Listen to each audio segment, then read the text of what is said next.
आप सभी दर्शकों का स्वागत है YouTube चैनल दिव्य सागर पर। आज मैं आपको सुनाने वाली हूँ एक बहुत ही अच्छी और शिक्षाप्रद कहानी। आप सबसे रिक्वेस्ट है कि वीडियो को लाइक और कमेंट ज़रूर कीजिए। तो चलिए देखते हैं आज की कहानी।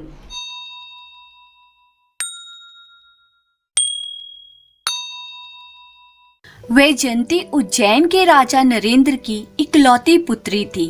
उसके बचपन में ही उसकी माँ की मृत्यु हो गई, इसलिए उसके पिता ने उसे बड़े लाड प्यार से पाला पोसा। राजा ने उसे कई तरह की राज विद्याएं सिखलाई। जब वे बड़ी हो गई तब राजा उसके विवाह को लेकर गंभीर रूप से सोचने लगे। वैजयंती एक दिन अपनी सहेलियों के साथ पहाड़ पर स्थित राजेश्वरी मंदिर गई। उसकी सहेलियां जब बाहर थी तब उसने अकेले ही देवी के दर्शन किए और पहाड़ के पीछे की ओर गई। उसने वहां देखा कि एक युवक एक पत्थर पर नर्तकी के शिल्प को तराश रहा है। युवरानी इस शिल्प को लगातार देखती रही और ध्यान मग्न शिल्पी को देखकर खुश हुई। उससे चुप रहा नहीं गया। अद्भुत शिल्प है, बड़ी ही सुंदर है, कहती हुई वह शिल्पी के पास गई। युवक ने उसकी बातें सुनकर सिर उठाकर देखा। मैं युवरानी वैजयंती हूँ, अपना परिचय देते हुए उसने कहा। युवक ने विनय पूर्वक कहा, प्रणाम, मेरा नाम विशाल है। तुम्हारा शिल्प बहुत ही अद्भुत है, तुमसे अपनी प्रतिमा बनवाना चाहती हूँ। वैजयंती ने अपनी इच्छा प्रकट की। विशाल ने कहा, इस अवसर को अपना भाग्य समझता हूँ। मैं संगमरमर पर आपकी सुंदर प्रतिमा बनाऊंगा। कम से कम 1 महीना लगेगा। इसके लिए हर हफ्ते आपको मेरे सामने 1 घंटे तक खड़ा रहना पड़ेगा। वैजयंती ने उत्साह भरे स्वर में शिल्पी से कहा, इसमें इतनी देरी क्यों, जल्दी ही शुरू कर दो। परंतु एक शर्त है, इस विषय को जब तक मैं ना कहूँ तब तक किसी को मालूम होना नहीं चाहिए। तुम्हें इस बात को गुप्त रखना होगा। विशाल ने पहाड़ के नीचे नारियल के पेड़ों के बीच खपरौल घर को दिखाते हुए कहा, वही मेरा घर है।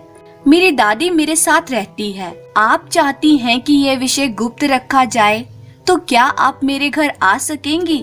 विशाल ने पूछा। हर शुक्रवार को राजेश्वरी देवी के दर्शन करने यहाँ आती हूँ।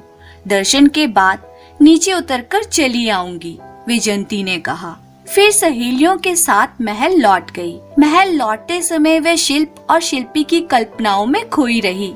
वह रास्ते भर विशाल की व्यवहार कुशलता, उसका माधुर्य, उसके शिल्प की प्रवीणता के बारे में सोचती रही।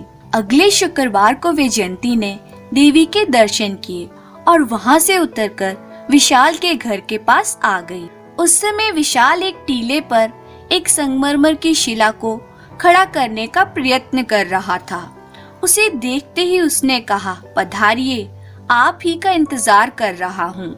और इस तरह से उसने युवरानी का स्वागत किया। फिर इसके बाद विशाल के कहे अनुसार राजकुमारी एक पेड़ से सटकर खड़ी हो गई। विशाल ने तब एकाग्रता के साथ उसका रेखा चित्र खींचा। विशाल ने बाद में कहा, यहाँ बैठ जाइए। उसी समय उसकी दादी एक अलग प्रकार का पकवान बनाकर ले आई। वैजयंती ने ऐसा पकवान इसके पहले कभी नहीं खाया था।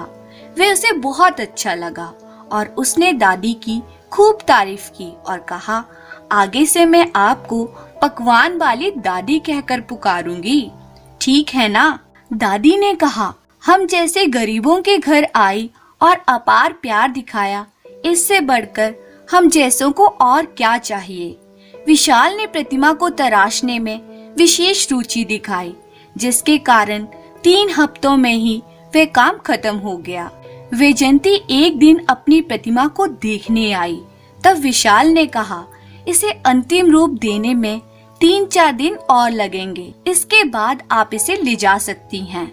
वैजयंती ने अपनी प्रतिमा को बड़े ध्यान से देखा और संतुष्ट और प्रसन्न होकर लौटी। दूसरे दिन सवेरे वैजयंती अपने उद्यान वन में विचरण कर रही थी। संपूर्ण रूप से खिले एक गुलाब पुष्प को जब वे तोड़ने ही जा रही थी कि तभी उसे सुनाई पड़ा, आपका सौंदर्य अद्भुत है युवरानी। उसने मुड़कर देखा कि एक क्षत्रिय युवक वहाँ खड़ा है, तब वैजयंती को कल रात पिता की कही बात याद आई। सालमेर के युवराज आज हमारे अतिथि बनकर आ रहे हैं। आपका स्वागत है युवराज, हमें आपको देखकर बड़ी खुशी हुई। कहते हुए उसने माली को बुलाया और युवराज को उद्यानवन दिखाने का आदेश दिया। फिर वे अंदर चली गई। उस दिन रात को पिता नरेंद्र ने वैजयंती से कहा, बेटी, जयंत को तुम बहुत पसंद आई हो। तुम्हें देखते ही उन्होंने तुमसे विवाह करने का निर्णय ले लिया। उन्होंने मुझसे कहा है कि तुम्हें देखने के लिए वे अपने माता पिता को शीघ्र ही भेजेंगे। तुम्हारा क्या अभिप्राय है पुत्री? पिताजी, विवाह का स्थान जीवन में बहुत ही प्रधान होता है। इसका निर्णय करने से पूर्व खूब सोच विचार कर लेना चाहिए। अभी ना मैं युवराज के बारे में कुछ जानती हूँ, न युवराज ही मेरे विचारों और भावनाओं के बारे में जानते हैं। हमें किसी ऐसे अवसर की प्रतीक्षा करनी चाहिए जब परिस्थिति स्वयं एक दूसरे के स्वभाव को स्पष्ट कर दे। विवाह जैसे संबंध के पहले एक दूसरे को जानना आवश्यक है। मुझे भी सोचने का मौका दीजिए। इस तरह से वैजयंती ने अपने पिता से आग्रह किया।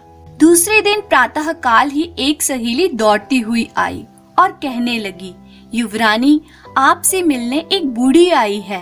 कहती है कि उसका नाम पकवान वाली दादी है।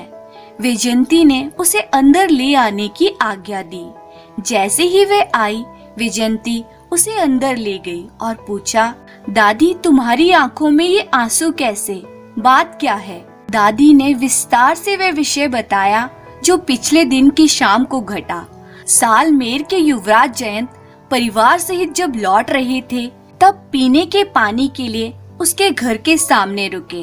विशाल की दादी ने पीने के लिए सबको छाछ दिया। वहाँ से निकल जाने के पहले उनकी नजर वैजयंती की प्रतिमा पर पड़ गई। उसे देखते ही वे एकदम नाराज हो उठे और अपनी तलवार से प्रतिमा के टुकड़े टुकड़े कर दिए। मुझ जयंत की होने वाली पत्नी के शिल्प को यहाँ रखने का इतना साहस किस द्रोही ने किया? गरजते हुए उसने पूछा। विशाल ने विनय पूर्वक कहा, मैंने ही इस शिल्प को तराशा है। युवरानी को तुमने कब कहाँ देखा? जयंत ने पूछा। विशाल चुप रहा, उसने कुछ भी नहीं बताया। जयंत ने मुड़कर अपने अंगरक्षक को देखा। दूसरे ही क्षण वे विशाल को कौड़े से मारने लगा। फिर भी विशाल चुप ही रहा। जयंत क्रोधित हो उठा और शिल्प को टुकड़ों में तोड़कर कहा, इस दुष्ट को इसी घर में बंदी बनाकर रखो और इसका भोजन पानी बंद कर दो। उसने ये आज्ञा देकर 2 सैनिकों को उस पर निगरानी रखने के लिए तैनात किया।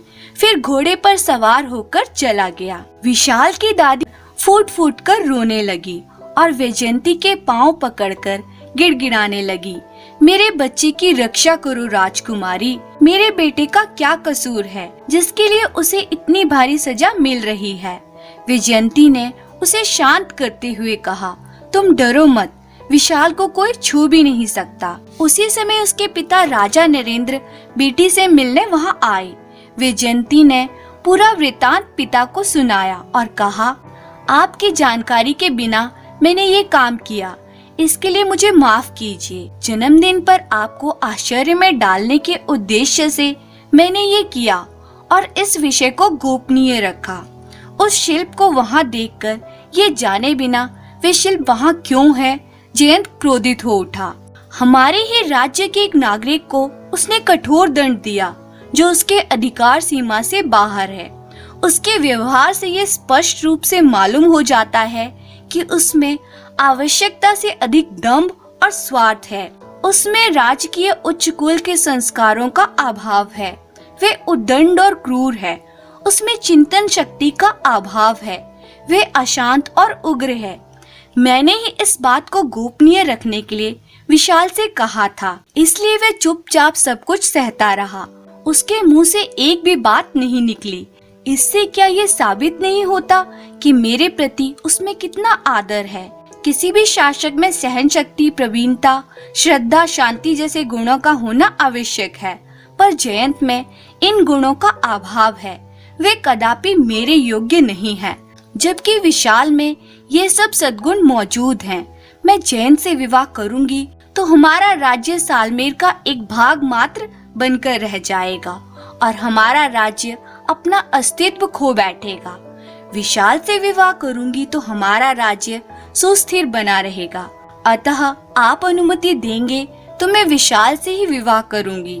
राजा नरेंद्र ने यह सब कुछ सुनने के बाद कहा, मैं जानता हूँ कि भली भांति सोचने के बाद ही तुम ये निर्णय पर आए हो, फिर भी सोचने के लिए मुझे थोड़ा वक्त चाहिए। वहीं खड़ी दादी ने कहा, इस क्षण तक मैंने एक रहस्य छिपा रखा था। लगता है इस रहस्य को खोलने का अब समय आ गया है। विशाल मेरा अपना पोता नहीं है। भरतपुर के राजा को उसके बंधुओं ने ही साजिश करके मार डाला। तब रानी 9 मास की गर्भवती थी। बच्चे को जन्म देने के बाद वह मुझे सौंपकर मर गई। शत्रुओं से इसकी रक्षा हो, इसी उद्देश्य से रानी को दिए वचन को निभाती आ रही हूँ। इसलिए मैं राज्य को छोड़कर चली आई और विशाल से भी ये रहस्य छिपाया। अब उसकी रक्षा की जिम्मेदारी आप पर है।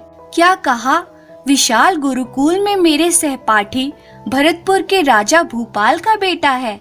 आश्चर्य में डूबे राजा ने बेटी की ओर देखकर कहा, वैजयंती, एक साधारण शिल्पी से तुम्हारी शादी हो ये मैं चाहता नहीं था।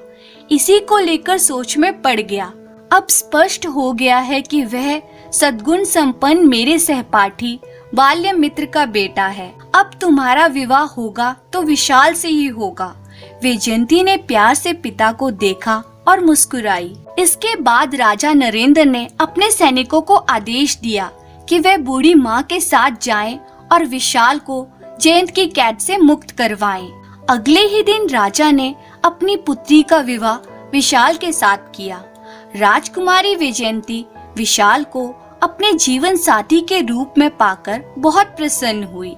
धन्यवाद।